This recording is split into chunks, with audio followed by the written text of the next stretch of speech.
Assalamualaikum warahmatullahi wabarakatuh. Perkenalkan, nama saya Anggi Febrianti dari kelas R7J dengan NPM 202101500682. Di sini saya akan menjelaskan tentang materi kajian korban kekerasan untuk memenuhi tugas akhir dari konseling populasi khusus dengan dosen pengampu Ibu Anggia Evitarini, MPD. Sebelum itu, saya akan menjelaskan materi tentang KDRT. KDRT atau kekerasan dalam rumah tangga itu sendiri adalah tindakan yang dilakukan terhadap seseorang, terutama perempuan, yang menyebabkan penderitaan dan kesengsaraan secara fisik, seksual, psikologis, ataupun penelantaran rumah tangga. Tindakan ini meliputi ancaman, paksaan, atau pembatasan kebebasan yang tidak sesuai dengan hukum yang terjadi dalam konteks kehidupan dalam rumah tangga. Menurut Undang-Undang Nomor 23 Tahun 2004 mendefinisikan kekerasan dalam rumah tangga sebagai segala tindakan yang menyebabkan penderitaan atau kesengsaraan dalam bentuk KDRT baik fisik, seksual, psikis, atau penelantaran terhadap seseorang, terutama perempuan. Dalam ruang lingkup rumah tangga, KDRT dapat terjadi karena rendahnya kemampuan anggota keluarga untuk beradaptasi satu sama lain, sehingga anggota keluarga yang memiliki kekuasaan dan kekuatan cenderung menggunakan dominasi dan eksploitasi terhadap anggota keluarga yang lebih lemah. KDRT itu sendiri juga dapat muncul sebagai dampak dari intervensi lingkungan di luar keluarga yang mempengaruhi sikap anggota keluarga tersebut, terutama orang tua atau kepala keluarga, dan tercermin dalam perlakuan eksploitatif terhadap anggota keluarga. Lalu selanjutnya di sini ada bentuk-bentuk KDRT. Yang pertama ada kekerasan seksual, kekerasan fisik, kekerasan psikis, dan kekerasan penelantaran rumah tangga. Lalu selanjutnya ada karakteristik umum pelaku KDRT. Yang pertama itu suka menyangkal dan meremehkan perilaku kekerasan yang dilakukan terhadap korbannya. Lalu yang kedua menganggap korbannya ini sebagai properti atau benda yang dimiliki, bukan sebagai keluarga ataupun pasangannya sendiri.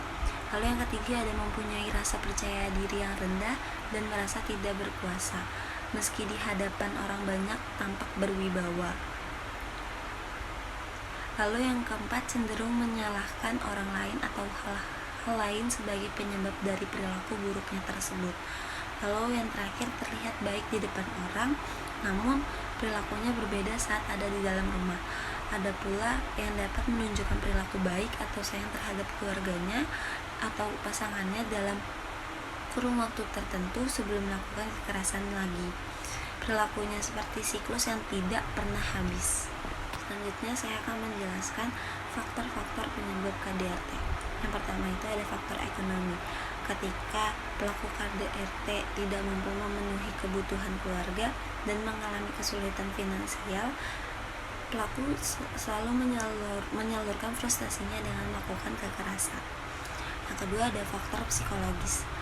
Ini terjadi ketika pelaku memiliki gangguan jiwa atau emosi tidak stabil, sehingga pelaku mudah cemburu atau marah tanpa alasan yang jelas. Lalu yang ketiga ada faktor sosial budaya. Faktor sosial budaya terjadi saat pelaku dipengaruhi oleh nilai-nilai patriarki dan menganggap laki-laki lebih superior sehingga mendominasi pasangannya sendiri. Lalu yang terakhir faktor pengalaman masa lalu.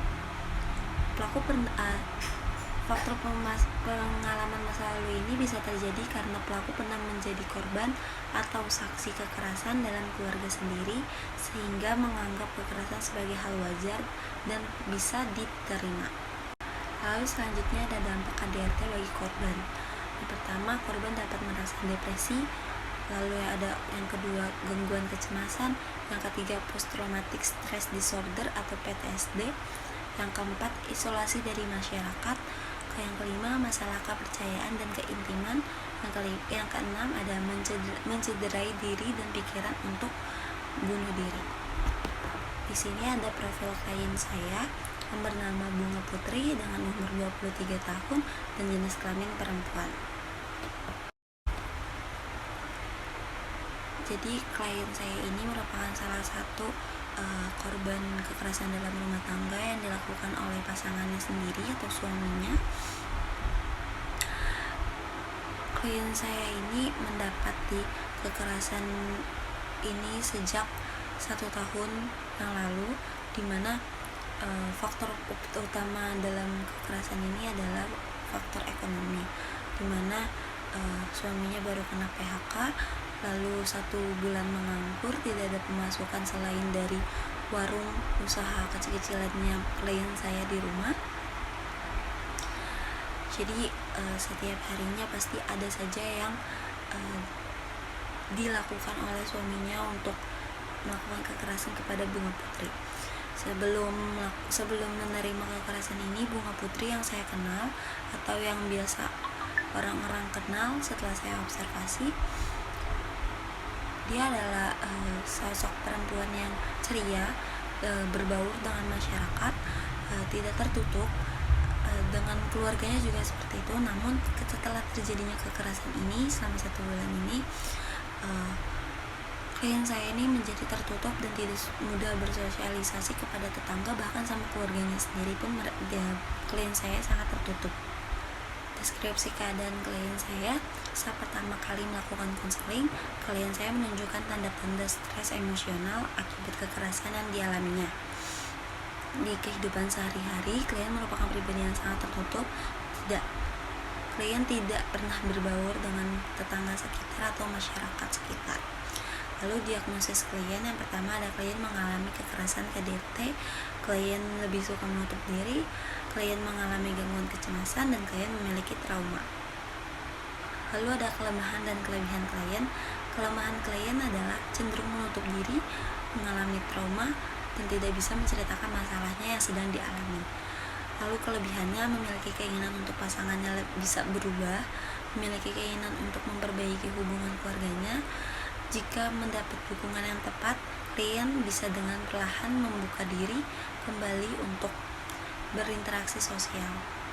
Lalu ada hambatan atau ancaman yang dihadapi klien. Yang pertama ada motif biologis, yang kedua motif cinta, yang ketiga motif keagamaan. Lalu peluang yang diketahui dan dicoba oleh klien itu: yang pertama ada peluang untuk kembali bersosialisasi bersama tetangga sekitar jika diberikan dukungan dari keluarga terdekat atau orang-orang terdekat klien.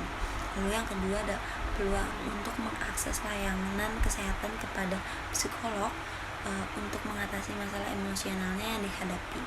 Lalu layanan konseling yang saya lakukan saat observasi: yang pertama ada pendekatan kognitif, ini untuk mengidentifikasi dan mengubah pola pikir negatif pada klien. Lalu yang kedua ada pendekatan emosi, di mana mengelola emosi negatif seperti marah, takut, dan sedih. Lalu ketiga ada pendekatan perilaku, ini untuk meningkatkan kemampuan berinteraksi klien dalam masyarakat atau tetangga sekitar ataupun keluarganya sendiri. Lalu ada evaluasi. Selama kegiatan observasi berlangsung, saya membantu klien saya untuk mengatasi rasa cemas yang berlebih serta membangun kembali rasa percaya diri klien. Lalu klien mulai memahami cara mengelola emosi yang tepat. Selama observasi ini berlangsung, saya juga melihat terdapat beberapa perubahan yang sangat baik tentunya, karena klien dapat berbaur kembali dengan lingkungan sekitar. Sekian pemaparan hasil observasi saya, kurang lebihnya mohon maaf. Wassalamualaikum warahmatullahi wabarakatuh.